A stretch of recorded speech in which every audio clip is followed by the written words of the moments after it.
ವರ್ಷ ಡಾಕ್ಟರ್ ಎಲೆಕ್ಷನ್ಗೆ ತಾವು ಕಾಂಟೆಸ್ಟ್ ಮಾಡ್ತಾ ಇದ್ದೀರಾ. ಹೇಳಿ ಸರ್ ನಿಮ್ಮ ಡೆಸಿಗ್ನೇಷನ್ ಮಾಡಿ. ನನ್ನ ಹೆಸರು ಮೊಹಮ್ಮದ್ ಸುಹೇಲ್ ಅಂತ ಹೇಳ್ಬಿಟ್ಟು ಚಿಕ್ಕಪೇಟ್ ಕಾನ್ಸ್ಟಿಟ್ಯೂನ್ಸಿಯಿಂದ ನಾನು ನಿಲ್ತಾ ಇದ್ದೀನಿ. Ward number 37. ಆಮೇಲೆ BHEL ಲೇಔಟ್ ಅಂತ ಹೇಳ್ಬಿಟ್ಟು ನಾವು ನಿಂತ್ಕೊಂತಾ ಇದ್ದೀವಿ. ಈ ಸತಿ ಯಂಗ್ಸ್ಟರ್ಸ್ಗೆ ಎಲ್ಲರಿಗೂ ಅವಕಾಶ ಮಾಡಿಕೊಟ್ಟಿದ್ದಾರೆ ಕಾಂಗ್ರೆಸ್ ಕಡೆಯಿಂದ. ಇವಾಗ ನನ್ನ ಉದ್ದೇಶ ಏನಂದ್ರೆ ನಾನು ನಿಂತಿರೋದು ಎಲ್ಲರಿಗೂ ಒಳ್ಳೇದಾಗಬೇಕು. ನಾನು ನಿಂತ್ಕೊಂಡ್ರೆ ಏನೇ ಪ್ರಾಬ್ಲಮ್ ಇರಲಿ ನಾನು ಸಾರ್ಟ್ ಔಟ್ ಮಾಡಬೇಕು.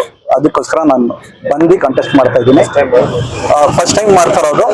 ಇವಾಗ ಎಲ್ಲರೂ ನನ್ಗೊಂದು ಅವಕಾಶ ಕೊಟ್ರೆ ಡೆಫಿನೆಟ್ ಆಗಿ ನಾನು ಎಲ್ಲ ಕೆಲಸ ಮಾಡ್ತೀನಿ. ಸರ್ ಬಹಳಷ್ಟು ಹೆಣ್ಮಕ್ಳಿಗೆ ಯಂಗ್ಸ್ಟರ್ಸ್ಗೆ ಅವಕಾಶ ಮಾಡ್ತಾ ಇದ್ದಾರೆ. ನೀವು ಯಂಗ್ಸ್ಟರ್ಸ್ ಏನ್ ಹೇಳ್ತೀರಾ? ಇದು ತುಂಬಾ ಒಳ್ಳೆ ಕೆಲಸ ಮಾಡ್ತಾ ಇರೋದು. ನೋಡಿ, ಯಂಗ್ಸ್ಟರ್ಸ್ ಎಷ್ಟು ಜಾಸ್ತಿ ಮುಂದೆ ಬರ್ತಾರೋ ಅಷ್ಟು ಒಳ್ಳೇದು. ಫ್ಯೂಚರ್ ಎಲ್ಲ ತುಂಬಾ ಚೆನ್ನಾಗಿರತ್ತೆ ನಮ್ಮ ಕರ್ನಾಟಕಕ್ಕೆ. ಇವಾಗ ಹಿಂಗೆಲ್ಲ ಇದೆ.